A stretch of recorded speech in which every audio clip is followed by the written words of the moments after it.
La voz sin palabras. Hay un lenguaje que no necesita gramática, que no se articula con labios ni se registra en papel. Es anterior a todas las lenguas humanas, más antiguo que cualquier alfabeto, y sin embargo se encuentra inscrito en la médula misma del universo.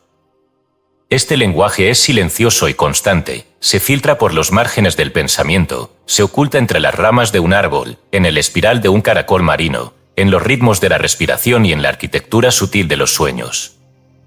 A ese lenguaje lo llamaron número. A ese susurro lo llamaron Dios. Quien contempla un número solo con los ojos de la razón, ve en él una herramienta.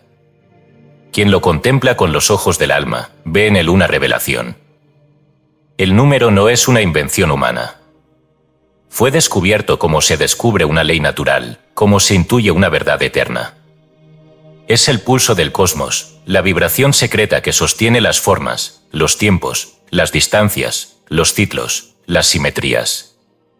Pitágoras lo enseñó a sus discípulos como si fuera un sacramento. Plotino lo percibía como esencia invisible. Y los sabios de la antigüedad lo custodiaron con celo, pues sabían que el número no solo mide el mundo, lo crea. Dios habla a través de muchas formas, el fuego de una zarza, la brisa sobre Elías, el trueno en el monte, la voz interior que resuena en la conciencia del justo. Pero también habla de manera más sutil y menos comprendida, habla en el número. Habla en el uno que se basta a sí mismo, en el 2 que crea la ilusión de separación, en el 3 que reúne lo disperso, en el 7 que danza en cada día sagrado y en el 10 que cierra un ciclo y lo vuelve a abrir. El número no es una cantidad, sino una idea arquetípica, un símbolo vivo, una nota en la partitura divina del existir. Este libro nace como un intento de descifrar esa voz que no grita, pero que lo abarca todo.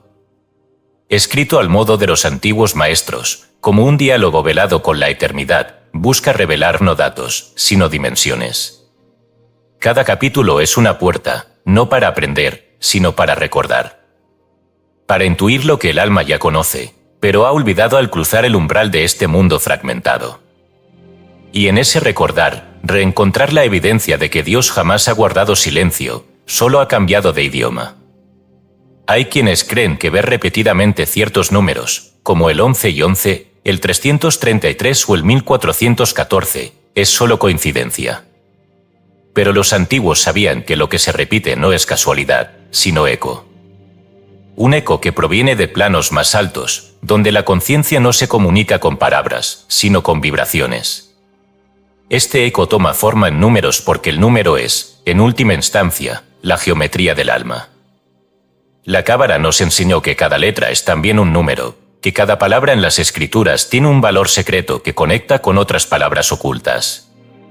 La tradición pitagórica consideraba el universo como una armonía de esferas donde cada planeta emitía un tono vibracional que podía ser traducido en proporciones numéricas.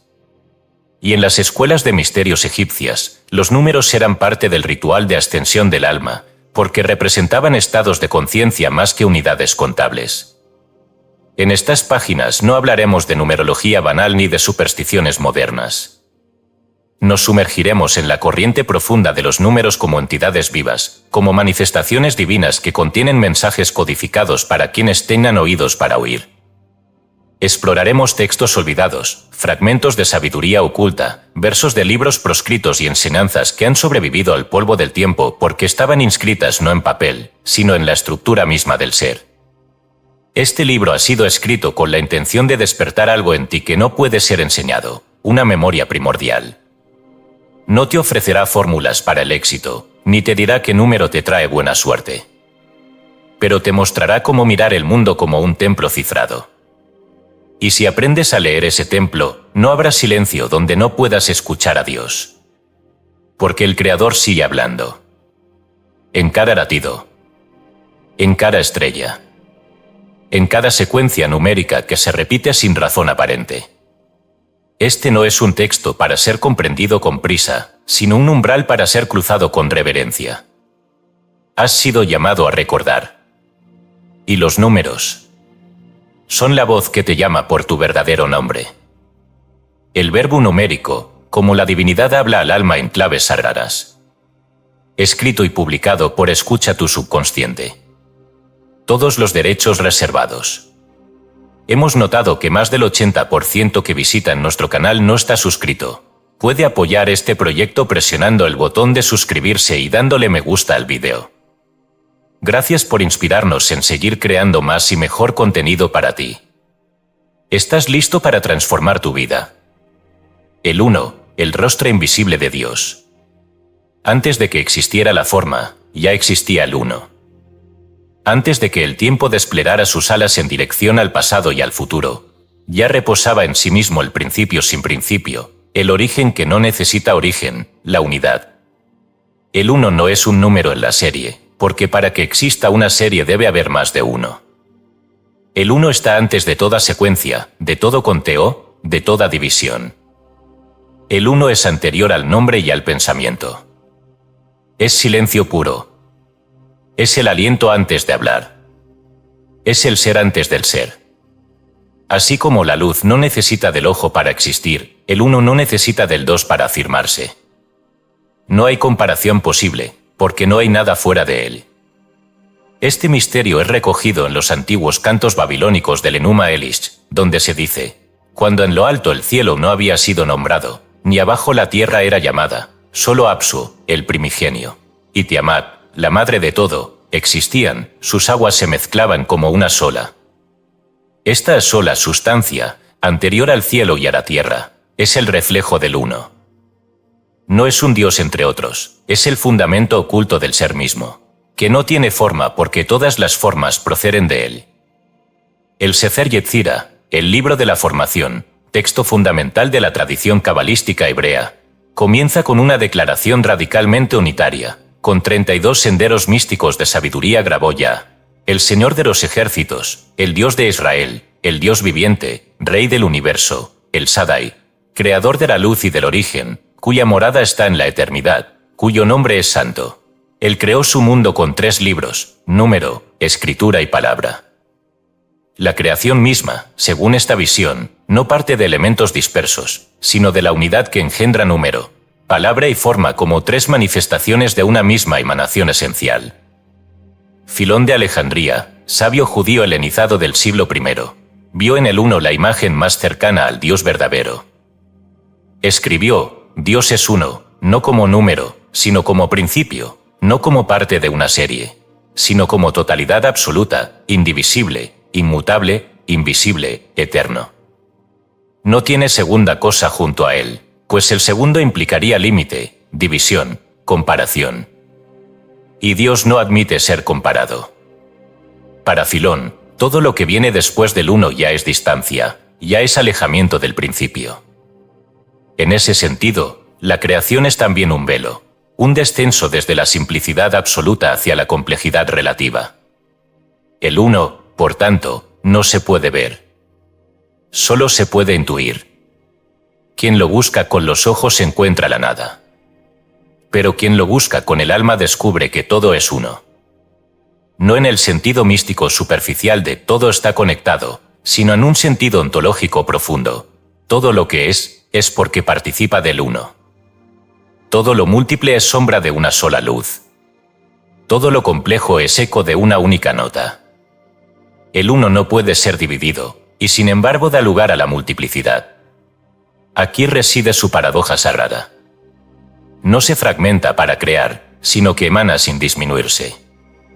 Como el fuego que enciende otras llamas sin apagarse, el Uno origina sin perderse. La creación es su reflejo, no su ruptura. Y en este reflejo los antiguos vieron la huella de lo divino. La geometría sagrada, por ejemplo, comienza siempre con el círculo, una figura perfecta, sin principio ni fin, símbolo visible de la unidad. De un solo punto se traza el círculo, y de ahí se multiplican las formas, pero el centro permanece inmutable. En las tradiciones gnósticas se habla del proarche, el principio anterior a todos los principios.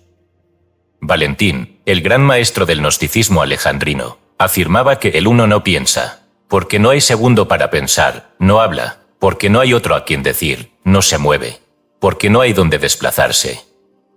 Él es la raíz de todo, y sin embargo no está en ninguna parte. Este Uno, más allá del pensamiento, es el silencio perfecto, el abismo luminoso del que brota todo sin que él mismo sea tocado por lo creado. La mente racional tiembla ante este misterio, porque todo su lenguaje parte de comparaciones, de oposiciones, de medidas. Pero el uno no puede ser medido. No tiene cualidades, porque todas las cualidades son distinciones. No tiene forma, porque toda forma implica límites. Y sin embargo, todo lo que es porque él lo sostiene desde su invisibilidad. San Agustín decía que Dios es más íntimo a mí que yo mismo, y eso solo puede afirmarse del uno. No hay lugar donde no esté, porque no es un Dios que ocupa espacio, sino la condición misma de todo espacio. No es alguien fuera del universo, sino aquello por lo cual el universo puede ser. Es la esencia no nombrada que hace posible el nombre. Y cuando ves en número uno repetirse, en señales, en sueños, en secuencias misteriosas, no estás viendo una cifra. Estás viendo un espejo. El uno te recuerda que no estás separado, que no hay dos, que no hay fuera ni dentro. Que todo lo que crees buscar ya lo eres. El uno no se alcanza, se recuerda. Al final, el mayor de los secretos no es que Dios sea uno. Es que tú también lo eres. Y ese reconocimiento es el principio de todo despertar. El dos, el velo de la separación ilusoria. El uno, en su perfección absoluta, no conoce el otro. Pero en el instante en que la conciencia se curva hacia sí misma para contemplarse, nace el dos. No como un verdadero segundo principio, sino como la sombra de una mirada que se cree distinta del objeto que contempla. El dos no existe por sí mismo, es una manifestación del uno que se olvida a sí mismo. Una máscara que la unidad se coloca para jugar al drama de la multiplicidad. En el origen del mundo, según el Tao Te Ching, el Tao engendra el uno engendra el dos engendra el tres, y el tres engendra todas las cosas. Pero ese dos no es una oposición radical, sino un movimiento. El yin y el yang no son enemigos, sino fuerzas complementarias.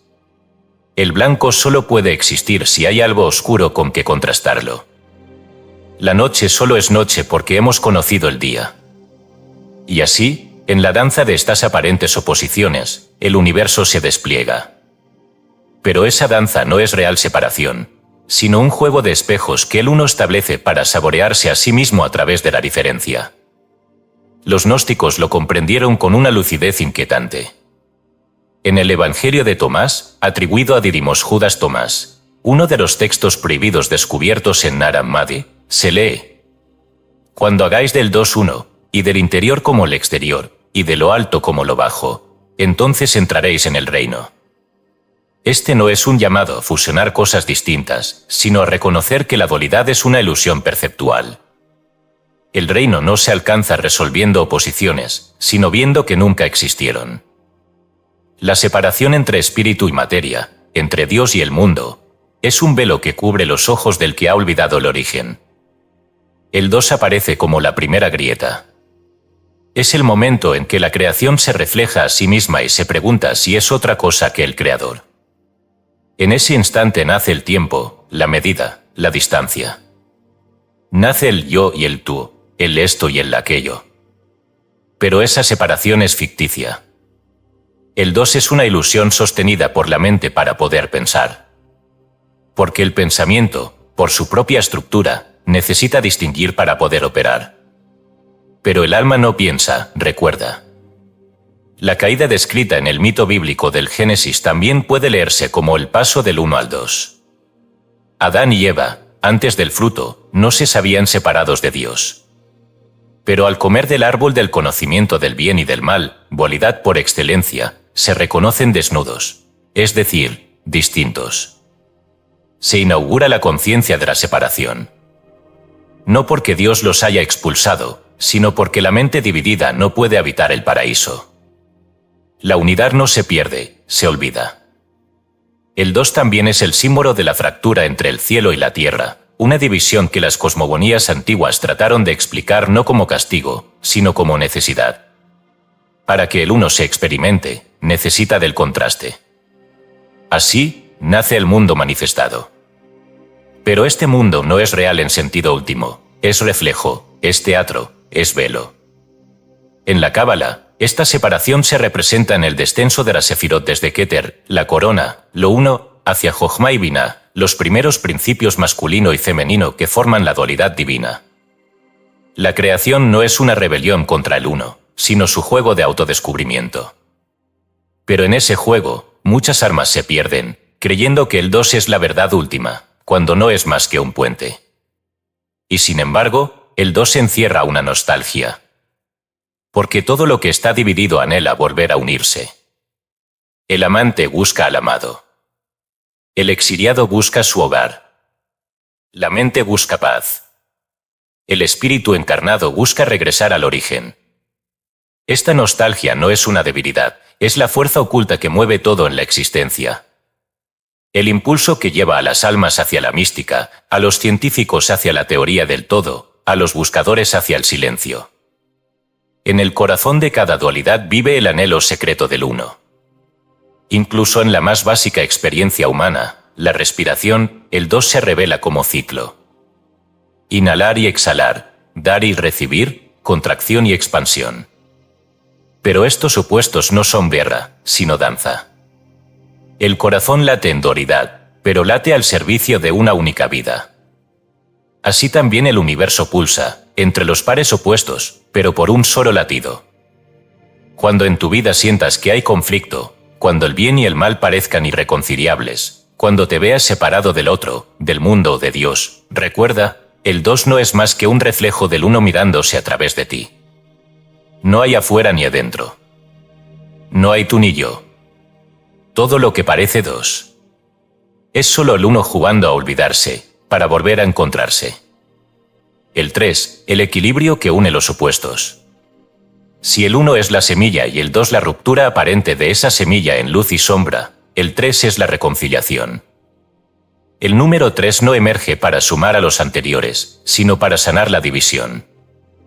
Es el número del retorno, no al origen estático, sino a una unidad superior que ha atravesado la experiencia de la dualidad. Es la cifra de la síntesis, de la integración espiritual, del equilibrio que no niega, sino que une sin confundir. En el 3 nace el triángulo, primera figura geométrica cerrada, símbolo ancestral de la estabilidad en la diversidad. Donde el 1 es un punto y el 2 una línea, un puente entre polos, el 3 es una forma completa, la primera estructura que puede sostenerse por sí misma. Así como el cuerpo necesita 3 dimensiones para existir, la conciencia necesita 3 aspectos para despertar: percepción, reflexión y comprensión. El 3 ha sido considerado sagrado en casi todas las culturas que han preservado vestigios del saber primordial. En el cristianismo, se manifiesta como la Santísima Trinidad, Padre, Hijo y Espíritu Santo. 3 manifestaciones de un solo Dios. No como 3 entidades separadas, sino como una tríada divina que expresa la multiplicidad sin romper la unidad. San Agustín, al intentar explicar este misterio, hablaba del pensamiento como una trinidad en sí: la mente que piensa, el pensamiento que se produce, y el amor con el que se ama ese pensamiento. Así como Dios, el alma también se descompone en 3 sin dejar de ser una. En el hinduismo, la Trimurti representa el mismo principio: Brahma, creador; Vishnu, preservador; y Shiva, destructor. 3 rostros de la divinidad que actúan en el mundo de la forma. Cada uno esencial, cada uno necesario para el fluir del universo. Esta tríada no es jerárquica, sino circular. Cada función se alimenta de la otra, revelando que el equilibrio nace de la participación mutua. Plotino, en sus Eneadas, describe la estructura del ser en una escala triple: el uno, el intelecto y el alma. El uno como principio absoluto, el intelecto como contemplación pura del uno, y el alma como proyección del intelecto en el mundo sensible. Para Plotino, el 3 no es un paso más, es la condición para que lo invisible se haga visible sin traicionar su esencia. El alma, como tercera instancia, conecta el mundo eterno con el mundo efímero, y en ella el espíritu puede recordar su origen. También en los evangelios apócrifos hallamos la fuerza del 3 como revelación. En el Evangelio de Felipe, se dice: los que dicen que el Señor murió primero y luego resucitó están equivocados. Primero resucitó y luego murió. si no resucita primero, no puede morir. Así como es necesario nacer para morir, es necesario resucitar para vivir. Aquí la paradoja se reconcilia solo en la comprensión trinitaria, muerte, resurrección y vida como un solo movimiento. El 3 rompe la ilusión del orden lineal y muestra una dinámica cíclica, espiritual. El ser humano también está hecho de 3 esferas sagradas: cuerpo, alma y espíritu. El cuerpo como templo, el alma como puente, el espíritu como chispa divina. No hay antagonismo entre ellas, aunque el mundo moderno haya intentado divorciarlas. El cuerpo no es enemigo del espíritu, sino su vehículo. El alma no es cautiva entre ambos, sino su vínculo sagrado. Comprender el 3 en uno mismo es empezar a vivir en equilibrio. No negando la materia ni flotando en lo intangible, sino abrazando ambos mundos en un solo acto de conciencia. El 3 también se esconde en los antiguos rituales de iniciación. En los misterios de Eleusis, en los grados de la masonería, en los escalones de los templos precolombinos, 3 pasos, 3 velos, 3 pruebas. Siempre, tras superar la dualidad, se accede al tercer nivel, el de la integración. El iniciado que ve el 3 ya no teme el 2, porque sabe que todo conflicto es parte de una mayor armonía. La serpiente y el águila son parte del mismo símbolo. El cielo y la tierra son 2 caras de un mismo espíritu. Incluso la respiración tiene una dimensión ternaria: inhalar, exhalar y la pausa. Esa pausa es el momento en que el aliento se vuelve presencia. No es el aire el que da vida, sino la conciencia del aliento, ese instante suspendido donde todo se une. Cuando en tu vida veas el número 3 repetirse, o cuando lo sientas como presencia sutil, no lo tomes como simple augurio. Es la señal de que estás siendo llamado a reconciliar tus supuestos. A dejar de dividir tu mundo entre lo sagrado y lo profano, lo divino y lo humano, el día y la noche. El 3 es la puerta que se abre cuando el corazón ya no teme al conflicto, y ha aprendido a ver en cada sombra una extensión de la luz. Porque el equilibrio no nace de la negación, sino de la comunión. Y el 3 es la primera forma en que el 1 recuerda quién es, sin rechazar el espejo del 2. El 5, el hombre como puente entre el cielo y la tierra. Hay un símbolo antiguo que los sabios trazaban en la arena y los alquimistas grababan en sus grimorios con temblor reverente: la estrella de 5 puntas. No una estrella celeste, sino la figura humana erguida con los brazos y piernas abiertos, como enseñaba Leonardo en su célebre Hombre de Vitruvio. 5 extremidades, 5 sentidos, 5 dedos, 5 caminos hacia la conciencia. El 5 no es simplemente el número que sigue al 4, es el despertar del hombre como microcosmos viviente. Pitagóricos y hermetistas vieron en el 5 la unión armónica de lo divino con lo humano.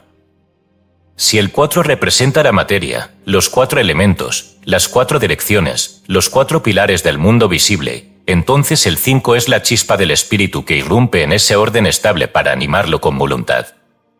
Es el número de la encarnación, pero no como prisión, sino como posibilidad. La posibilidad de elegir. La posibilidad de recordar.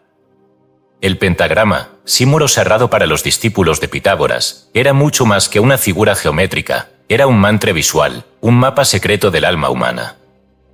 Cada punta del pentagrama representaba un elemento: fuego, aire, agua, tierra, y en su cúspide superior, el espíritu. 4 sometidos al 5, lo visible ordenado por lo invisible. El ser humano, en esa visión, no era esclavo de la materia, sino su gobernante legítimo cuando despertaba a su verdadera naturaleza. Los manuscritos herméticos revelan esta concepción de forma velara. En el Asclepius, atribuido a Hermes Trismegisto, se lee: O Asclepio, el hombre es una maravilla, un ser digno de adoración, pues él se sitúa en la encrucijada entre lo mortal y lo inmortal.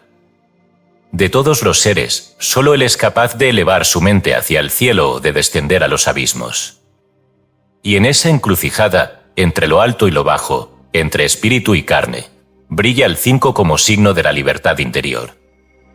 A diferencia de los números anteriores, que hablan de estructuras del cosmos o de equilibrios universales, el 5 introduce una variable radical, la conciencia individual que puede elegir, El 5 es el número del viajero, del peregrino, del que no está atado ni al cielo ni a la tierra, sino que transita entre ambos mundos. El 5 no se conforma. Es el número del impulso, del fuego interno que busca, que interroga, que transforma. No por azar los misterios eleusinos, ritos secretos dedicados a Deméter y Perséfone en la Grecia antigua, estructuraban el camino del iniciado en 5 etapas ocultas, cada una representando una muerte simbólica del yo superficial. Quien cruzaba el umbral del 5.º velo no solo accedía al conocimiento de la tierra y sus estaciones, sino a la experiencia del alma inmortal. En Eleusis, el 5 era la cifra de la transfiguración. También en la tradición judeocristiana el 5 posee resonancia profunda. Las 5 llagas de Cristo, marcadas en manos, pies y costado, no solo aluden al sufrimiento físico, sino a los 5 portales del cuerpo humano por donde entra y sale el alma, los 2 pies que caminan, las 2 manos que obran, y el costado, símbolo del corazón, que siente. Cada llaga es un símbolo de la apertura, de cómo el espíritu se ofrece a la carne para redimirla desde dentro. Y si en la Biblia el 5 aparece como número de gracia, 5 libros de la Torá, 5 piedras que David tomó para enfrentar a Goliat, también en las corrientes esotéricas posteriores representa la quinta esencia, el quinta esencia de los alquimistas, la sustancia invisible que sostiene los otros 4 elementos, el éter que vivifica y da propósito. El hombre, al conquistar su naturaleza inferior, se convierte en recipiente de esa quinta esencia, y con ello recuerda su linaje celeste. Pero el 5 también encierra una paradoja, su libertad puede llevar tanto al despertar como al extravío. Quien posee libre albedrío puede elegir el ascenso o la caída. Por eso el pentagrama invertido, con su punta espiritual apuntando hacia abajo, fue adoptado por ciertas corrientes oscuras como símbolo de la voluntad separada del principio divino. En su sentido profano, el 5 representa la rebelión, la dispersión, la desconexión. En su sentido sagrado, representa la elevación por medio de la elección consciente. El 5, en última instancia, es el número del alma que recuerda que puede volver al 1, pero por decisión, no por imposición. El 1 se manifiesta a través del 2, se equilibra en el 3, se estructura en el 4 y despierta en el 5, en ese ser humano que abre sus brazos y piernas formando una estrella viva entre el cielo y la tierra. Si lo divino es semilla, el ser humano es tierra fértil. Si Dios es verbo, el 5 es voz que puede pronunciarlo o negarlo. Y cuando eliges desde el alma, cuando transformas tu carne en templo, tu aliento en oración, tus pasos en camino, entonces la estrella de 5 puntas se ilumina desde dentro. Porque el hombre no es esclavo de la tierra ni huésped del cielo. Es el puente sagrado que une ambos reinos. Y el 5 es la cifra secreta de ese puente eterno. El 6, el sello del equilibrio celestial. Donde el 5 revela al hombre como puente entre el cielo y la tierra, el 6 establece el equilibrio de esa unión. Ya no es el movimiento del buscador, sino el reposo del universo construido. El 6 es la cifra del orden terminado, del microcosmos asentado sobre proporciones divinas, del espacio sagrado en el que la creación puede habitar sin fragmentarse. Es el número donde lo alto y lo bajo dejan de disputarse el dominio, para entrelazarse en armonía eterna. El símbolo más antiguo y profundo de este principio es el hexagrama, la estrella de 6 puntas, compuesta por 2 triángulos equiláteros superpuestos, uno apuntando hacia arriba, otro hacia abajo. Esta figura no fue concebida como adorno ni como emblema nacional, fue, desde sus orígenes, un sello esotérico, una geometría mística que representaba la conjunción perfecta entre las 2 potencias del universo, lo divino y lo humano, lo espiritual y lo material. En el simbolismo de la Cábala, el hexagrama es la intersección entre el fuego ascendente del alma que busca a Dios y el agua descendente del espíritu que baja al mundo. Es el lugar donde se encuentran el anhelo y la gracia, donde el hombre eleva sus obras y el Creador las consagra. En el Zohar, el texto cabalístico por excelencia, se menciona: 6 son los días en los que el Santo, bendito sea, se revistió de creación, y el 7º es su trono. Este 6 no es una sucesión temporal, sino una arquitectura espiritual, 6 direcciones del espacio: norte, sur, este, oeste, arriba, abajo, que conforman el contenedor del mundo. El 7, el Sabbat, no se cuenta como parte de esa estructura, porque es su centro invisible, su alma. Por eso, el 6 sella la creación, y el 7 la consagra. Los textos atribuidos al rey Salomón, especialmente los conocidos como clavículas o llaves de Salomón, contienen innumerables diagramas y círculos mágicos donde el hexagrama aparece como defensa, como invocación, como espejo del cielo en la tierra. No es casual que el llamado sello de Salomón haya sido grabado sobre anillos, puertas y espadas. Quien comprende su equilibrio posee la llave del universo estable. El sabio no necesita dominar los elementos, basta con vivir en armonía con ellos. El 6 es también la cifra de lo doblemente perfecto, porque 3, número de la síntesis y del triángulo divino, aparece 2 veces en su seno. En la visión pitagórica, 3 más 3 no es solo suma, es reflejo. El 3 de lo alto se espeja en el 3 de lo bajo. Y cuando ambos triángulos se encuentran, la creación se sostiene sin esfuerzo. No es casual que muchos templos sagrados, desde las pagodas asiáticas hasta las catedrales góticas, utilicen proporciones hexagonales en sus cúpulas, pilares y vitrales. El 6 no solo ordena el cosmos, lo embellece. En la estructura atómica, las moléculas de carbono, base de la vida, adoptan formas hexagonales. En los panales de abejas, el 6 gobierna la organización perfecta de lo colectivo. En los cristales de hielo, la simetría hexagonal brota como evidencia de una ley profunda.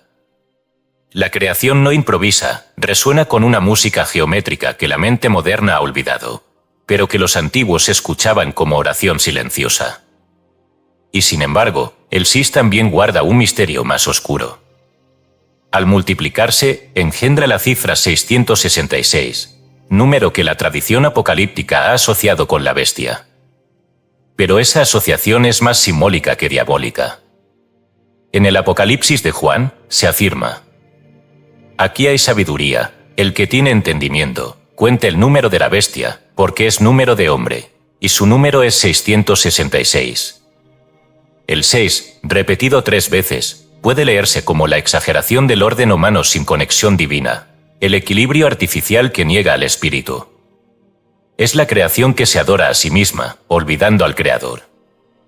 Es el sello cerrado sobre sí, sin abertura al cielo. Por eso, el verdadero 6, el que da vida, el que equilibra, siempre se encuentra abierto al centro invisible, al principio que no se ve, pero que lo unifica todo. Es el sello del universo, no porque encierre, sino porque armoniza.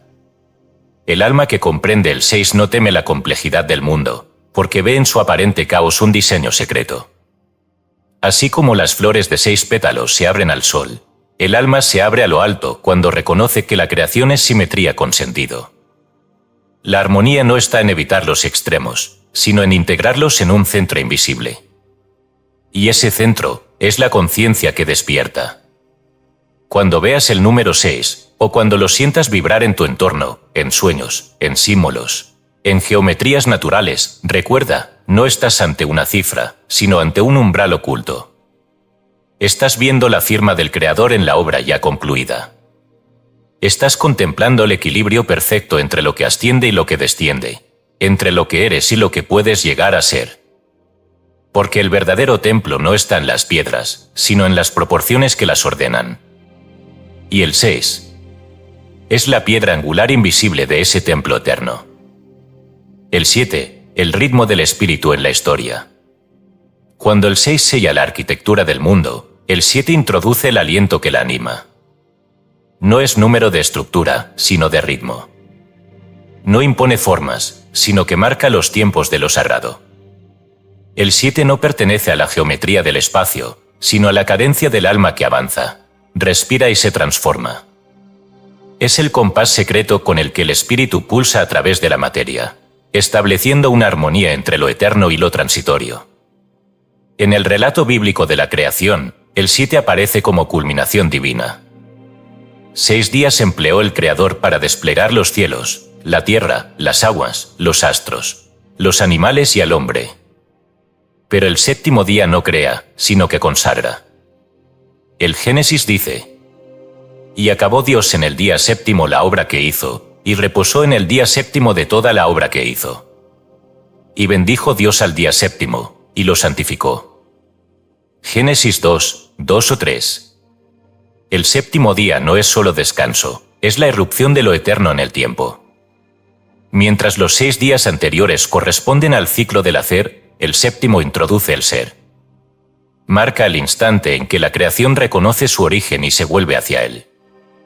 Por eso el 7 es memoria del cielo, resonancia del uno en medio de lo múltiple. En la tradición cristiana, el número 7 reaparece en las visiones apocalípticas de Juan: 7 sellos, 7 trompetas, 7 copas, cada una desatando un misterio, una transformación o un juicio. No son catástrofes físicas, sino símbolos del despertar progresivo de la conciencia colectiva. Cada sello abierto es una capa del alma que se cae, un velo que se rasga. El 7, en esta visión, es el número de la revelación por etapas, del proceso que lleva al alma humana desde la ignorancia hacia la verdad. Pero mucho antes de los textos cristianos, los sabios babilonios ya habían consagrado el 7 como el número de las esferas planetarias visibles a simple vista: Sol, Luna, Marte, Mercurio, Júpiter, Venus y Saturno. Cada una asociada a un día de la semana, a una deidad, a un metal, a una vibración del alma. Los 7 días de la semana no son una convención arbitraria, son reflejo del movimiento del alma a través del firmamento interior, siguiendo los arquetipos celestes que guían su evolución. En el Corán, el 7 reaparece como cifra de lo elevado y lo profundo. Se habla de 7 cielos superpuestos, niveles de existencia que el alma debe atravesar para llegar a la presencia divina.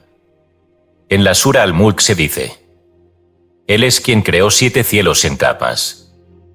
No verás en la creación del misericordioso ninguna imperfección. 67, 3. Aquí, el 7 es símbolo de perfección, de elevación ordenada, de ascensión espiritual sin violencia ni ruptura, sino por medio de una escala divina. Los Vedas también suscriben esta visión. El Rig Veda menciona los 7 sabios, rishis, las 7 corrientes del Sarasvati, los 7 fuegos sagrados. Y en el Chandogya Upanishad se habla de 7 estados del ser, 7 alientos vitales, 7 niveles de percepción. Para el pensamiento védico, el 7 no solo organiza el cosmos, sino también la interioridad humana. Es el puente entre lo exterior y lo interior.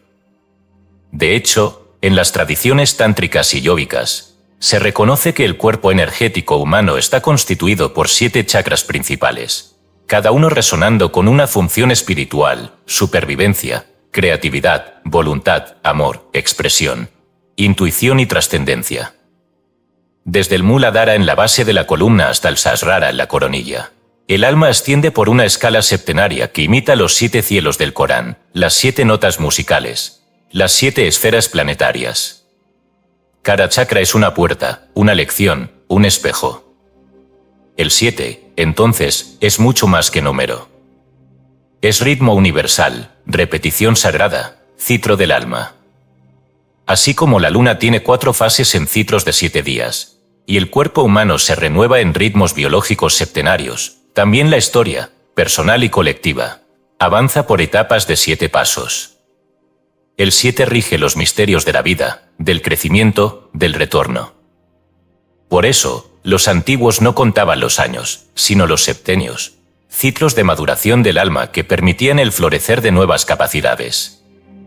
En ciertas escuelas herméticas, se enseñaba que cada etapa de la iniciación implicaba superar un septenario. El iniciado debía morir simbólicamente a un aspecto de su ser en cada uno de los 7 niveles antes de cruzar el umbral de la verdadera sabiduría. El 7 era prueba, pero también promesa.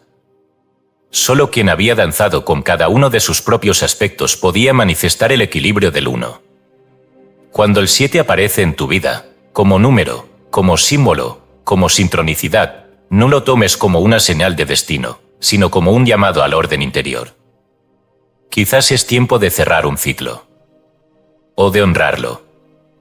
Quizás es tiempo de escuchar el ritmo que, aunque silencioso, siempre ha estado marcando los pasos de tu alma. El 7 no impone, resuena. Y en esa resonancia, recuerda al alma que la historia no es caos. Es danzariada por una música que no todos oyen, pero que todos llevan dentro. Porque todo lo creado danza en círculos de 7. ¿Y quién escucha su ritmo? Comienza a recordar el camino de regreso a casa. El 8, el retorno a lo eterno. En la quietud de ciertas noches, cuando el tiempo parece detenerse y la mente se libera de sus amarras, hay símbolos que emergen como susurros del alma. Uno de ellos es el 8. No como cifra aislada, sino como forma viva, dos círculos que se enlazan, un camino sin principio ni fin, una figura que al inclinarse sobre sí misma revela el símbolo del infinito. En esa curva perpetua no hay salida ni llegada, sino eterno retorno. El 8 no mide, revela. No avanza, gira. Y en su giro, ofrece un secreto antiguo como la existencia: nada muere, todo vuelve. Nada se pierde, todo se transforma. En muchas tradiciones esotéricas, el 8 es el número de los ritmos cósmicos que sostienen la vida más allá del tiempo lineal. Representa la ley universal del karma, esa fuerza que no castiga ni premia, sino que equilibra. Todo acto, pensamiento o deseo emite una onda que regresa, no como réplica mecánica, sino como eco inteligente del alma a sí misma. En la estructura del 8, esa ley se revela como diseño perfecto. La energía que sale vuelve por el mismo canal, trazando un ciclo completo. Así como el río retorna al mar que lo engendró, así todo lo que hacemos retorna a nosotros, en la hora exacta, con la intensidad justa. La alquimia espiritual, esa ciencia olvidada que buscaba la transmutación del alma más que la del plomo en oro, reconocía en el 8 una clave mayor. En los manuscritos alquímicos, la figura del Ouroboros, la serpiente que se devora la cola, aparece enlazada en forma de 8. Esta imagen no representa autodestrucción, sino autorregeneración. El alma, al igual que el universo, vive y muere para volver a vivir.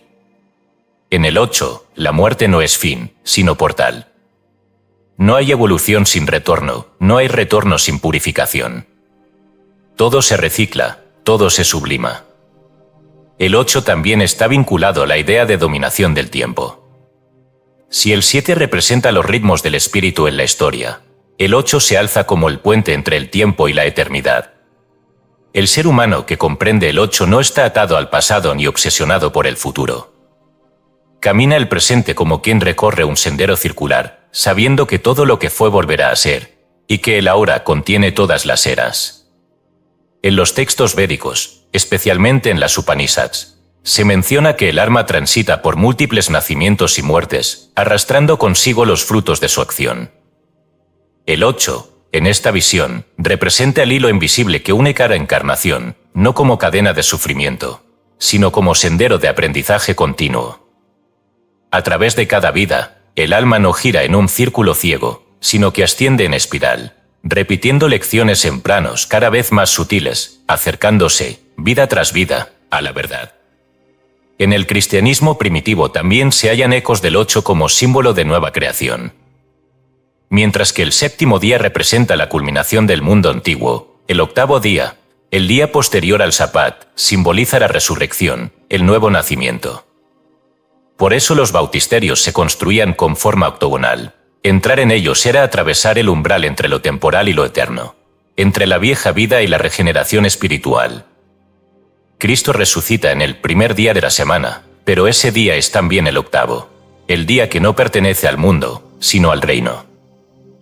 El 8 es, por tanto, una figura de redención cósmica. No porque nos libere del tiempo, sino porque nos enseña a danzar con él.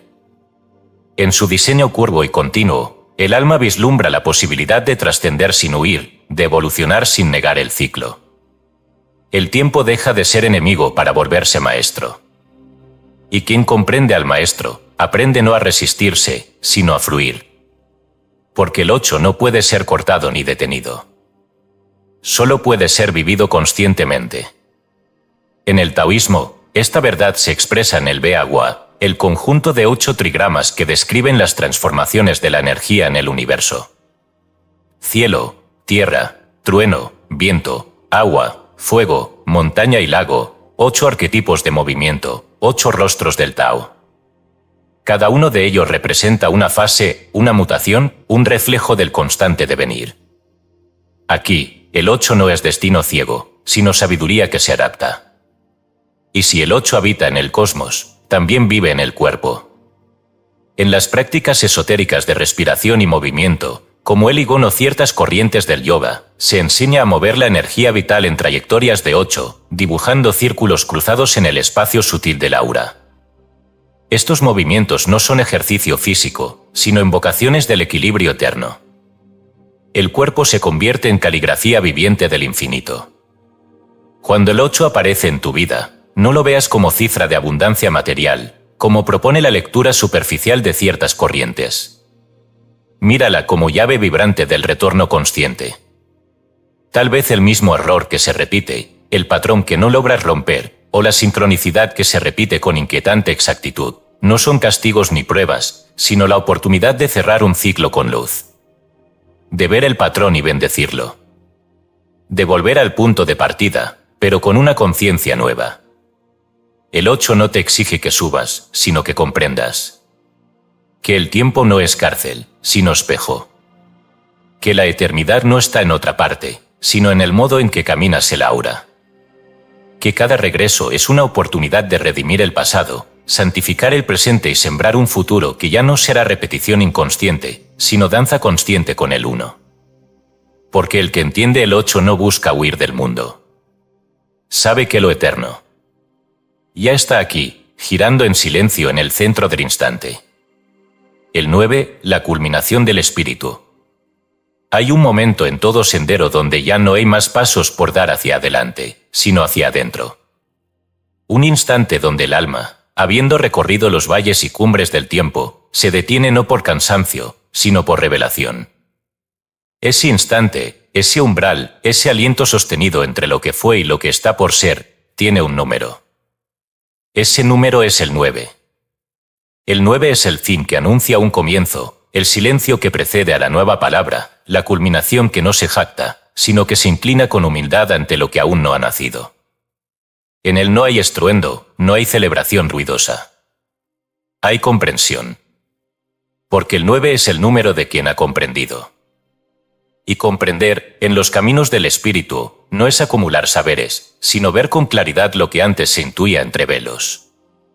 En el tarot iniciático, el arcano número 9 es el ermitaño. Un anciano que sostiene una lámpara en la oscuridad, un bastón en la otra mano, y cuyo rostro revela paz, pero no conformismo. El ermitaño no es un viejo, es un sabio. No huye del mundo, sino que lo ha trascendido. Ha comprendido que la luz no se encuentra en la multitud ni en el ruido, sino en la profundidad del silencio. Esa lámpara que porta no ilumina caminos exteriores, es la antorcha del conocimiento interior, el fuego que el alma encendió al atravesar las pruebas de los números anteriores. El 9 no es solo final, es gestación. 9 son los meses del vientre materno. 9 las lunas que necesita un alma para encarnar. 9 las esferas que atraviesa el alma en ciertos tratados gnósticos antes de llegar al pleroma. Cada 9 es un útero de luz, una crisálida, un claustro sagrado donde lo viejo se disuelve y lo nuevo toma forma. Pero a diferencia del comienzo ingenuo del 1, el nacimiento que sigue al 9 está cargado de conciencia. Es un renacer con ojos abiertos. Las escuelas rosacruces, herederas del saber hermético y cristiano esotérico, veían en el 9 la cifra del iniciado verdadero. Aquel que ha atravesado las etapas de la purificación, del conocimiento y del sacrificio. Aquel que ha muerto simbólicamente a sus identidades temporales y ha tocado el núcleo eterno de su ser. En ciertos grados de iniciación, se hablaba de 9 cámaras ocultas que el adepto debía recorrer en su templo interior, cada una revelando un aspecto de la realidad y del alma, hasta culminar en la visión del 1. En los misterios egipcios, el 9 aparece como número cerrado en la Eneada, el conjunto de 9 deidades primordiales de Heliópolis, Atum, Su, Tefnut, Geb, Nat, Osiris, Isis, Set y Meftis. Estas no eran meras divinidades mitológicas, sino principios arquetípicos que el alma debía reconocer y encarnar en su viaje hacia la conciencia solar. La Eneada no describe un panteón, sino un proceso interior. El alma, al integrar estas fuerzas, se eleva del caos del mundo sensible hacia la claridad de Ra, el sol espiritual. En muchas tradiciones antiguas, el 9 era reservado a los círculos más internos. 9 eran los pasos finales del laberinto antes del centro. 9 eran los nudos del cinturón del druida. 9 los anillos de sabiduría en los textos mágicos caldeos. Y no porque el 9 escondiera un poder misterioso por sí solo, sino porque era el símbolo de la consumación silenciosa, el momento donde la búsqueda externa ya no tiene sentido, y todo se reabsorbe en la contemplación. Pero el 9 también enseña que todo cierre es inicio. Su forma, un número que parece girar sobre sí mismo, recuerda al feto en el útero. Al igual que el 8 nos hablaba del retorno, el 9 nos muestra el retorno con propósito, con fuego encendido, con una visión más clara del viaje. El iniciado del 9 no desea quedarse en la cima, desea descender con sabiduría. Porque sabe que la verdadera iniciación no es huida del mundo, sino capacidad de transformarlo desde dentro. En ciertas cosmologías esotéricas, se dice que el alma pasa por 9 ciclos de aprendizaje en el plano físico antes de recordar su verdadera identidad. No como dogma, sino como reflejo del proceso universal de olvido, experiencia, reconocimiento y reunificación.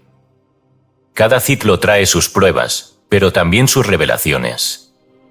Y al cerrar en 9, el alma se encuentra no en el punto de partida, sino en un plano más alto del mismo círculo. Ha completado un mandala, y está lista para comenzar otro, más profundo. Cuando el 9 aparece en tu camino, en sueños, en repeticiones, en símbolos, no estás frente a una cifra de término.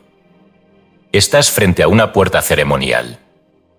Quizás estés concluyendo una etapa no porque se agotó, sino porque has absorbido su esencia. Quizás ya no hay más respuestas afuera porque la respuesta está esperando en ti, desde siempre. El 9 no celebra ni se resiste. Observa, comprende.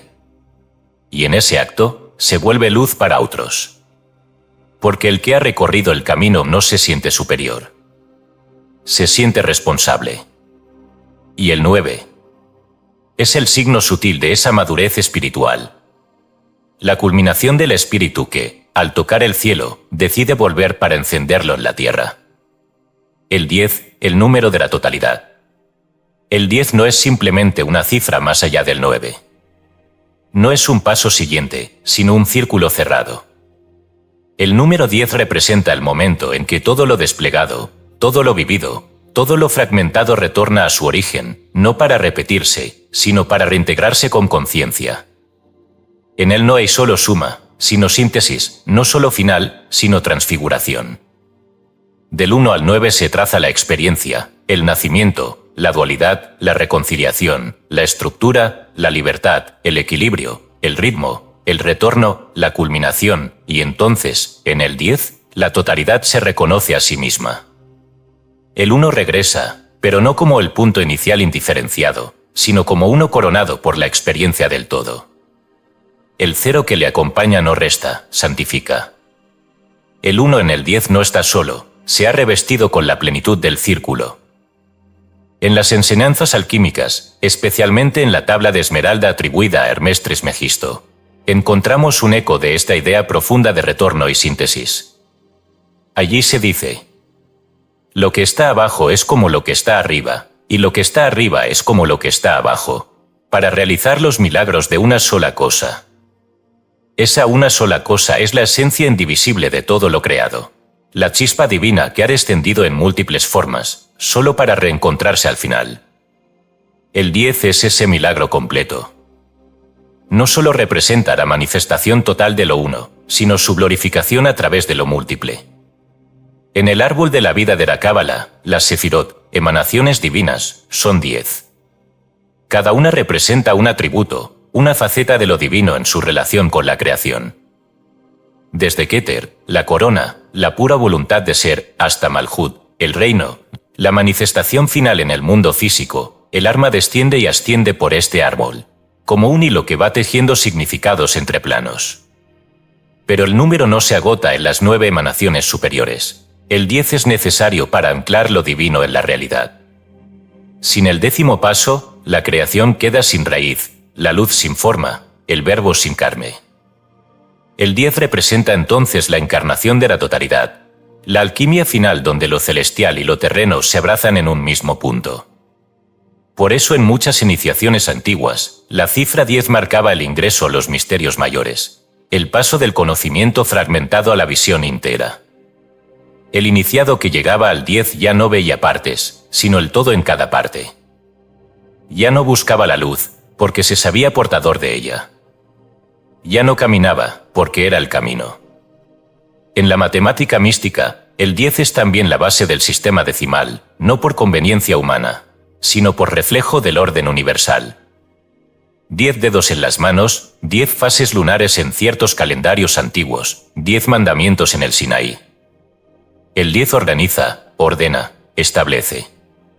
Pero su fuerza no reside en su capacidad de conteo, sino en su naturaleza simbólica de integración.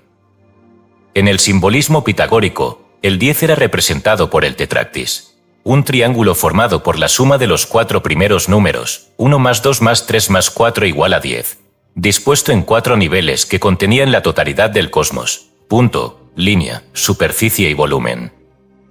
Este símbolo era tan sagrado, que los discípulos de Pitágoras juraban sobre él, no como si fuese un objeto, sino como si fuese una divinidad encarnada en forma matemática.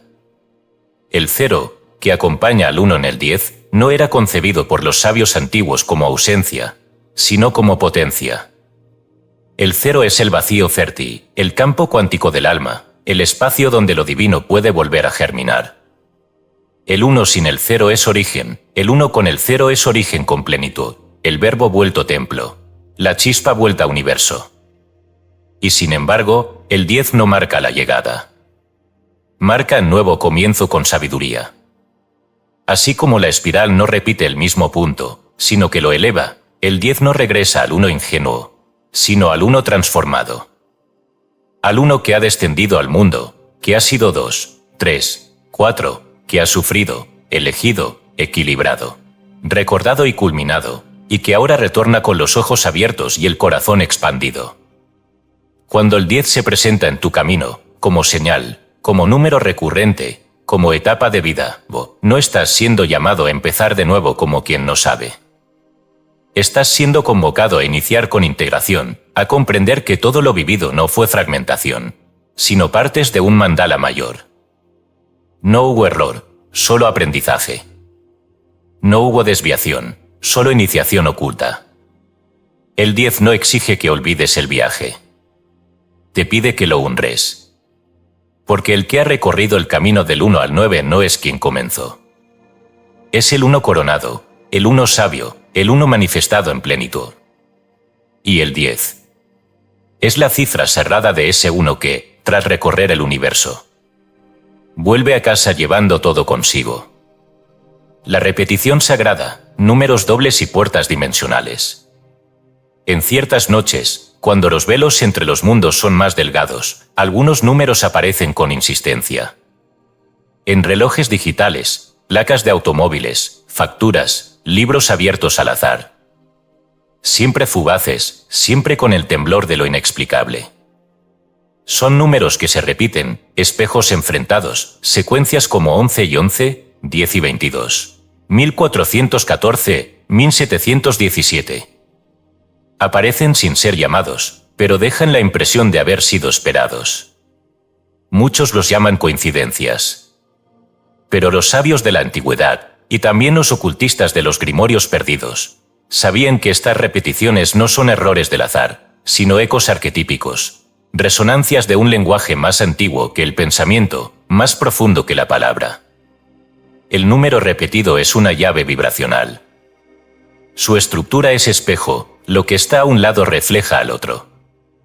Esa simetría no es solo estética, sino espiritual. Así como un mandala centra la mente en lo divino mediante su equilibrio visual, así también estas cifras repetidas concentran la atención en un punto de apertura entre planos. Su función no es informar, sino despertar. Son campanadas sutiles que anuncian el cruce de una frontera invisible. El 11 y 11, el más recurrente entre todos, no es moderno.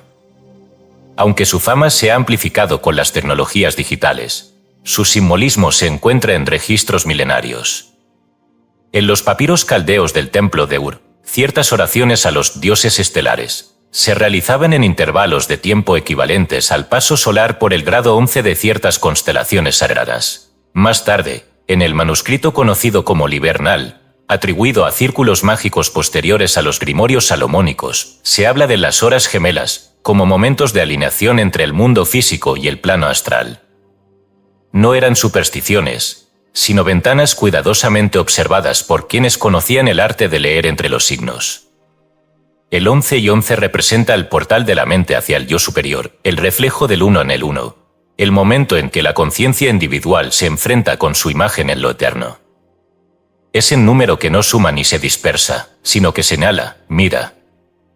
Por eso aparece cuando el alma está a punto de cruzar una capa de realidad, cuando una decisión es inminente, o cuando la atención comienza a desprenderse de la ilusión del mundo como estructura fija. No advierte el futuro, despierta el presente. El 10 y 22, por su parte, remite a la materialización de la visión espiritual. En ciertas tradiciones cabalísticas se dice que hay 22 letras hebreas con las que Dios creó el universo, y que cada una es una vibración, no una letra. El 22 es entonces la arquitectura sagrada del verbo hecho forma. Cuando aparece en doble, señala que el alma ha comenzado a ordenar su mundo según leyes superiores. Se ha abierto la posibilidad de crear desde la conciencia, no desde la repetición inconsciente. Ver 10 y 22 es recibir una invitación, trae el cielo a la tierra. Números como 1414 o 1717 no son aleatorios. El 14 es el número del equilibrio en movimiento, 7 dos veces, ritmo cósmico en armonía con el tiempo humano. Aparece cuando la transición está en curso, cuando el cambio se vuelve sagrado por la conciencia que lo acompaña. El 17, en textos esotéricos vinculados a los misterios egipcios, está asociado al regreso de Osiris, a la restauración del cuerpo desmembrado. Ver 5 y 17 es señal de reintegración interior, de un alma que está reuniendo sus fragmentos para volver a brillar como unidad. En los antiguos oráculos caldeos, se decía que cuando los signos se repiten en su reflejo, el velo ha sido tocado por el dedo del dios oculto. Esta imagen revela el principio, la repetición no es mensaje, es activación. Así como ciertas sílabas sagradas, repetidas una y otra vez, no significan nada en el lenguaje cotidiano pero transforman la conciencia, como los mantras, así también estos números, al reiterarse, actúan como sellos vivos que resuenan en los pliegues del alma. Hay quienes ven estas cifras y sienten una vibración inexplicable. No proviene del número, sino de la parte del alma que lo reconoce. La secuencia no habla, resuena. No explica, convoca. Y lo que convoca no es otra cosa que una presencia. La conciencia superior del propio ser que busca manifestarse más allá de la rutina, del pensamiento repetido, de la identidad prestada. En ciertos tratados prohibidos, como el Codex Arcanum, se sostiene que las repeticiones numéricas son llamados de un yo futuro, es decir, mensajes enviados desde una versión más elevada de uno mismo, que busca guiar al alma hacia una línea de tiempo más alineada con su propósito divino. Estos ecos numéricos serían entonces señales multidimensionales, esquirlas de una sinfonía que aún no ha sido tocada, pero que ya vibra en la eternidad. Y sin embargo, estas puertas numéricas no se abren solas. No basta con verlas. Deben ser recibidas con silencio interior y reverencia, como quien escucha un idioma olvidado que de pronto regresa. Deben ser vividas, no interpretadas como adivinanzas. Porque no están allí para explicar lo que viene, sino para activar lo que ya está. Cuando el 11 y 11 aparezca, cierra los ojos. Cuando el 10 y 22 te mire desde un reloj, respira profundamente. Cuando el 1414, el 1717 o cualquier otra repetición numérica te encuentre, no busques una respuesta externa. La respuesta eres tú, resonando con el llamado eterno de tu alma. Porque Dios no solo habla en la historia, en los libros o en las visiones. También se esconde en los números que repite cuando estás listo para ver. Y esos números no te están diciendo nada. Te están despertando. La geometría del silencio, códigos numéricos en la naturaleza. Existen formas que no fueron dibujadas por manos humanas, pero que contienen más perfección que cualquier obra de arte. Curvas que brotan en los caparazones, espirales que giran en la disposición de las galaxias, patrones que se repiten en la disposición de las hojas, en el crecimiento de las ramas, en la danza de los huracanes. No es casualidad, ni simple eficiencia biológica. Es geometría sagrada, un lenguaje numérico que no se pronuncia pero canta en silencio. Porque la naturaleza, como revelaron los sabios de antaño, es el cuerpo visible del verbo invisible. La llamada secuencia de Fibonacci, descubierta en Occidente por el matemático Leonardo de Pisa, pero conocida ya por los sabios árabes e hindúes desde siglos antes, revela un orden misterioso. Cada número es la suma de los dos anteriores. Así, la vida crece por recuerdo, por integración, por expansión armónica. Esta secuencia no es teoría abstracta, está en la forma de los girasoles, en los remolinos de las conchas marinas, en la disposición de las semillas dentro de una manzana. No importa dónde mires, si sabes ver, encontrarás el mismo susurro, un número escondido que guía el despliegue de la forma. A medida que esta secuencia avanza, su razón, la proporción entre un número y el anterior, se aproxima cada vez más al número áureo, pi, un valor irracional cuya belleza reside en su irrupción constante en el arte, la música y la biología. La proporción áurea, aproximadamente 1618, no es un invento del hombre. Es la medida que el universo utiliza cuando quiere manifestarse con gracia, con equilibrio, con esplendor. Está en las proporciones del cuerpo humano, en la forma de las galaxias, en las alas de las mariposas y en las nervaduras de las hojas. Es el número que equilibra la creación sin simetría rígida, sin frialdad mecánica, permitiendo que la belleza emerja como una respiración matemática. El místico alemán Jacob Boehme, en sus visiones del siglo XVII, percibió la creación no como una secuencia de hechos, sino como una sinfonía de proporciones. En sus escritos decía: todo en el mundo ha sido hecho según la medida, el número y el peso.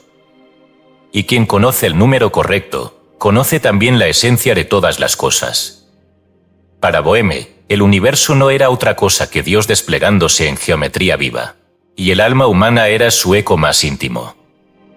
Él hablaba de ruedas, centros, rayos y círculos concéntricos en el corazón del alma, revelando que la estructura misma de la psique reflejaba el orden numérico del cosmos. Siglos antes, la abadesa y visionaria Hildegarda de Bingen relataba sus visiones como mandalas vivientes, esferas de luz, armonías de colores y formas geométricas que giraban, se entrelazaban y hablaban con sonidos sin lengua. En una de sus obras más reveladoras, Scivias, escribe: vi como una rueda girando dentro de otra rueda, y entre ellas un fuego resplandeciente. Y oí una voz que decía: así es como he ordenado todas las cosas visibles e invisibles. Hildegarda no fue matemática, pero sus visiones eran códigos geométricos traducidos en contemplación mística. Ella vio, sin cálculos, lo que los antiguos sabían, que el número es la estructura del espíritu cuando se vuelve visible. Los sólidos platónicos, 5 formas geométricas perfectamente simétricas, tetraedro, cubo, octaedro, dodecaedro y icosaedro, eran considerados por Platón no como invenciones humanas, sino como los ladrillos invisibles del universo. Cada uno representaba un elemento primordial: fuego, tierra, aire, agua y éter. Estos sólidos no son solo figuras geométricas, son símbolos vivos del equilibrio cósmico, patrones que se repiten desde la estructura del ADN hasta la forma de los cristales y las moléculas. ¿Es casual que el universo se organice de esta manera? Que el crecimiento de las plantas, la forma de los animales, el fluir de los ríos y hasta la expansión del cosmos sigan principios matemáticos ocultos? No, no lo es. Como dijo Pitágoras, el número es la ley del universo. Pero no se refería al número como instrumento de medición, sino como principio creador, como verbo anterior a la forma. Donde hay número, hay conciencia. Donde hay proporción, hay intención. Este mundo no fue creado al azar. Cada curva, cada ramificación, cada espiral, es un gesto del Creador pronunciando su nombre sin palabras. No hay flor que florezca sin seguir una pauta, ni montaña que se alce sin obedecer una simetría secreta. Todo está ordenado, no de forma rígida, sino amorosamente estructurada. Es la geometría del silencio, el lenguaje que Dios utiliza cuando no quiere ser oído, sino sentido. Y cuando en tu vida comienzas a ver estas formas, cuando percibes que el caos tiene ritmo, que el desorden es aparente, que la naturaleza no improvisa, entonces estás entrando en comunión con el diseño oculto. Tu alma reconoce lo que siempre supo, que no estás suelto en un universo frío, sino sostenido en una red de significados invisibles. Mira una concha marina. Observa un girasol. Contempla la distribución de tus propios dedos, la proporción de tu rostro, la forma en que respiras. No son solo cuerpos. Son códigos encarnados, mensajes sutiles escritos en la caligrafía secreta de la creación. Porque cuando Dios quiso crear, no gritó. Dibujó. Y en cada línea, en cada espiral, en cada forma perfecta e imperfecta, puso su silencio ordenado en números. La cábala del número, letras, luces y misterios hebraicos. Existe una forma de leer en la que las palabras no son solo sonidos, sino luces codificadas. Una lectura que no se contenta con lo literal, que no busca la superficie del relato, sino la vibración escondida detrás de cada letra. Una lectura que ve el texto como un campo energético, donde las letras, dispuestas con precisión divina, no solo narran, sino que activan. Ese arte secreto es la gematría, y en ella los sabios de Israel descubrieron que el número no solo ordena el mundo, sino también la revelación de Dios en la palabra. En la Cábala, la lengua hebrea no es un idioma cualquiera, es considerada la arquitectura sagrada de la creación. Cada letra es una forma, un sonido, un número y una energía espiritual. No hay letras mudas ni signos arbitrarios. Todo en la Torá, cada palabra, cada punto, cada espacio, fue colocado allí por una inteligencia infinita. Como enseñan los antiguos cabalistas, la Torá no es un libro, sino un cuerpo vivo, un código cósmico que se despliega en múltiples niveles. La gematría es el sistema por el cual se asigna un valor numérico a cada letra hebrea. Por ejemplo, la letra Alef vale 1, Bet vale 2, Gimel vale 3, y así sucesivamente. Esta práctica no es numerología vulgar, sino contemplación mística del lenguaje. Porque cuando dos palabras comparten el mismo valor numérico, se entiende que comparten una raíz espiritual común, una vibración secreta que las une más allá del significado aparente. El ejemplo más conocido es la palabra hebrea para amor, Ahava, cuyo valor es 13. La palabra 1, Ejad, también suma 13. Así, los cabalistas enseñan, Dios es uno, y Dios es amor no como declaración poética, sino como verdad numérica. En el corazón del uno está el amor, y en el amor, la unidad.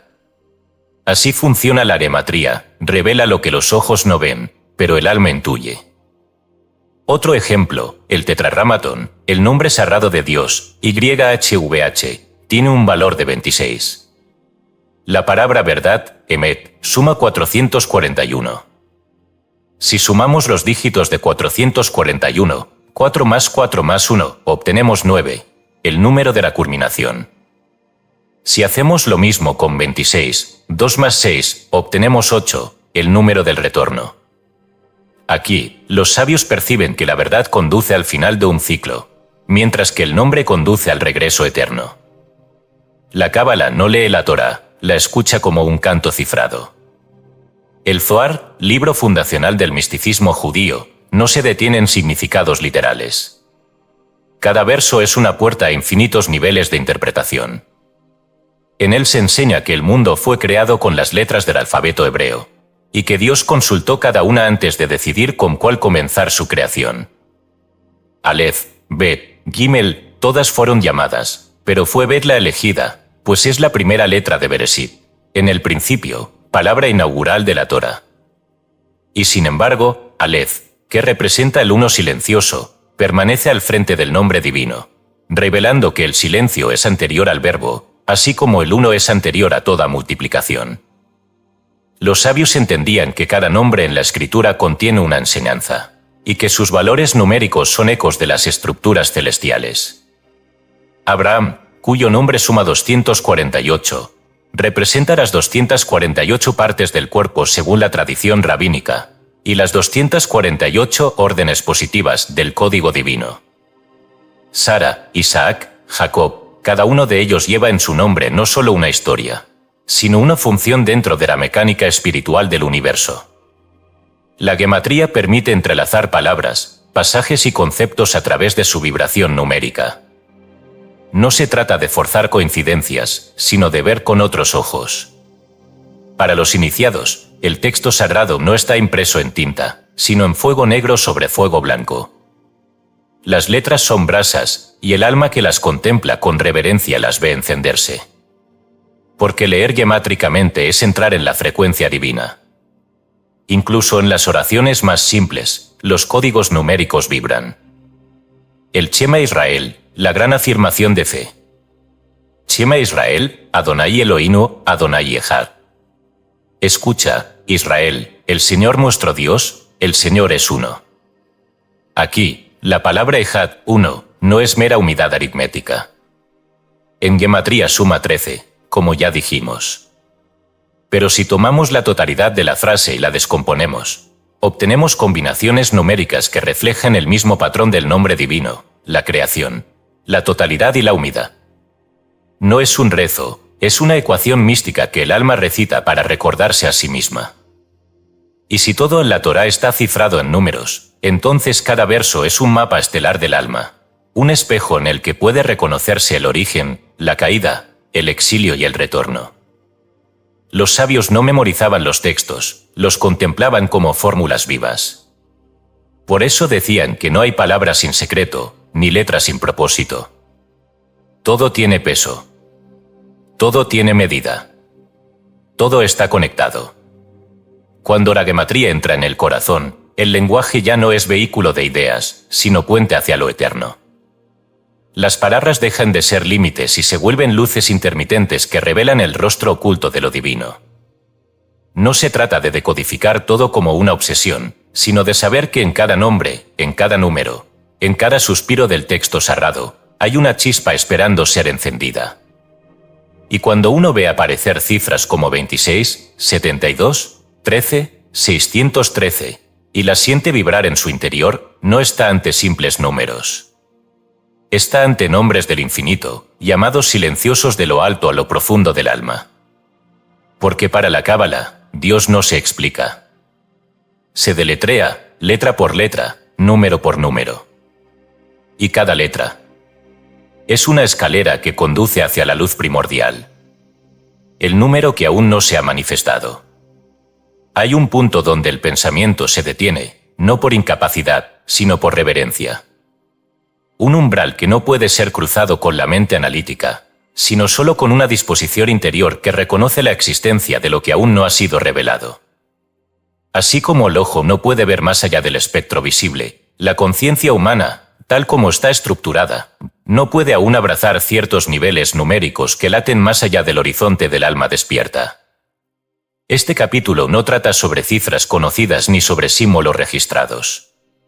Trata del número que aún no ha nacido en el tiempo, pero cuya presencia se siente como una vibración al borde del lenguaje. Este número no puede ser escrito. No tiene nombre en ninguna lengua, ni símbolo que lo represente. Es la cifra del porvenir espiritual, del próximo pliegue en la expansión de la conciencia. Si los números anteriores han delineado el viaje del alma desde el 1 al retorno glorioso del 10, este número innominado es la promesa del paso siguiente. No como progreso técnico, sino como revelación ontológica. No como futuro cronológico, sino como emanación de un plano o un sellado. Hey y Gurdjieff, en su cosmogonía del rayos de la creación, habla de leyes universales expresadas numéricamente. La ley del 3 y la ley del 7 estructuran todo lo manifestado. Y todo aquello que está al alcance de la conciencia humana actual está sujeto a estas leyes. Pero más allá de estas se encuentra lo que él llama el absoluto, no como un lugar, sino como una frecuencia de ser que trasciende incluso el pensamiento simbólico. Gurdjieff insinúa que solo cuando el hombre logra integrarse por completo, no mentalmente, sino vibratoriamente, puede comenzar a percibir una nueva ley, un nuevo orden de realidad. Ese orden está sostenido por principios que, de revelarse, serían números nunca antes comprendidos, no en secuencia, sino en densidad de conciencia. Este número que aún no ha descendido a nuestro mundo sería, en palabras de Gurdjieff, una cifra hiperdimensional, una estructura vibracional que no puede manifestarse hasta que exista en el ser humano un órgano interno capaz de percibirla. No basta con entenderla, hay que encarnarla. Elena Petrovna Blavatsky, en La doctrina secreta, habla del número oculto en el corazón de la rueda, aludiendo a una clave vibracional de la evolución espiritual aún inaccesible al intelecto común. Dice: el verdadero número de la creación no está entre los contados, pues no se trata de cantidad, sino de cualidad desconocida. Es el número del próximo ciclo, y su cifra es tan secreta que ni siquiera puede ser concebida hasta que la humanidad haya despertado su centro solar. Para Blavatsky, los números conocidos, del 1 al 9, y más allá, son manifestaciones de una aritmética espiritual que todavía está naciendo. Ella hablaba de números solares, números ígneos, números de la noche estelar, categorías aún imposibles de definir, porque pertenecen a planos donde la conciencia y la matemática se funden en una sola cosa. El número que aún no ha sido manifestado está en el lenguaje no dicho de los sueños, en las estructuras imposibles de ciertas visiones, en los patrones incompletos que la geometría fractal apenas comienza a vislumbrar. Se intuyen los errores del sistema, en las anomalías que no encajan, en las sincronicidades que ningún algoritmo explica. Es un número que no surge de la acumulación, sino de la ruptura de un paradigma. Donde los números anteriores trazan caminos, este traza dimensiones. Donde los otros se alinean, este trasciende la línea. En algunas enseñanzas sufíes se habla del número oculto de Dios, aquel que solo será revelado cuando la última noche toque a la primera mañana, y el mundo se reconozca como un solo suspiro. Este número, dicen, no pertenece a este ciclo de creación. Es el código del mundo por venir. Un mundo no mejor, ni más avanzado, sino más consciente de su propia divinidad. Los antiguos magos hablaban de números dormidos, y advertían que intentar invocarlos sin preparación era como encender un sol en una cueva. No porque fueran peligrosos, sino porque el alma aún no podía sostener esa luz. Este número, entonces, no es para conocerlo, sino para prepararse a recibirlo. Está oculto como la semilla en la tierra, como la estrella tras el velo del día, como el recuerdo que aún no ha sido vivido. Y sin embargo, ya influye, ya pulsa desde su plano más alto, atrayendo los despiertos como un faro sin forma. Cuando en tu vida sientas que todo lo conocido ya no basta, que los símbolos familiares se agotan, que los números ya no cuentan lo que tu alma siente, quizás estés tocando el contorno de este número que aún no ha sido manifestado. No lo verás en relojes, ni en libros, ni en fórmulas. Lo sentirás en el temblor de lo que está por nacer dentro de ti. Porque este número no está esperando ser descubierto. Está esperando que tú te conviertas en su espejo. Y entonces, sin aviso, en un instante más allá del tiempo, será revelado no en el mundo, sino en tu mirada. Epílogo: cuando el alma aprende a escuchar. Hay un instante, breve como un parpadeo, en el que todo se detiene. No porque el mundo se apague, sino porque algo más profundo comienza a latir. Es el momento en que el alma, ya sin prisa ni búsqueda, simplemente escucha. No escucha con los oídos, ni con el pensamiento. Escucha con esa parte secreta que siempre ha sabido, pero que había olvidado cómo mirar sin preguntar, cómo oír sin traducir. Y entonces lo comprende. Los números no eran cifras. Eran voces. Voces antiguas como el origen. Voces que no vienen del exterior, sino que resuenan desde dentro. Cada número era un susurro, una frecuencia, emitido por la mente divina en el acto de crear. No se trataba de contar, sino de contemplar. Cada vez que el 11 se repitió ante tus ojos. Cada vez que el 3 apareció cuando lo necesitabas. Cada vez que viste el 8 y no supiste por qué. No era el azar. Era un eco. Un eco de Dios llamándote. En el único lenguaje que no miente. El lenguaje de la proporción, del orden, de la belleza oculta. Ese lenguaje que no depende del idioma, ni de la educación, ni del intelecto. Un idioma que entiende el corazón. Cuando deja de hablar. Porque los números, en su silencio perfecto, no nos explican. Nos afinan. Nos convierten en instrumentos capaces de vibrar en sintonía con la verdad. Nos devuelven al centro. Al punto sin nombre del que partimos y hacia el que todo regresa. ¿No es acaso el universo mismo un poema numérico? ¿No giran los planetas en danza regida por intervalos invisibles? ¿No late el corazón con la regularidad de una fórmula que ningún humano diseñó? ¿No se abre la flor con una exactitud que haría temblar al más sabio de los ingenieros? Y sin embargo, ¿cuántas veces pasamos de largo? ¿Cuántas veces vimos un número y lo ignoramos, porque no entendimos qué nos hablaba? ¿Cuántas veces Dios te habló con precisión milimétrica, con delicadeza absoluta? Y no lo escuchaste. Porque esperabas una voz humana. Una frase evidente. Un milagro estridente. Pero Dios no grita. Dios susurra. Y susurra en lenguaje numérico. Como quien toca con los dedos la cuerda exacta que hará temblar el alma despierta. Este libro no te ha enseñado a contar. Te ha recordado cómo escuchar. No con la lógica, sino con el asombro. Porque el que aprende a escuchar los números ya no necesita buscar señales. ¿Las habita? Y ahora, que has caminado por el 1, el 2, el 8, el número que aún no se ha manifestado, estás listo para escuchar en el silencio del instante lo que siempre estuvo allí, esperando que abrieras el alma como un templo.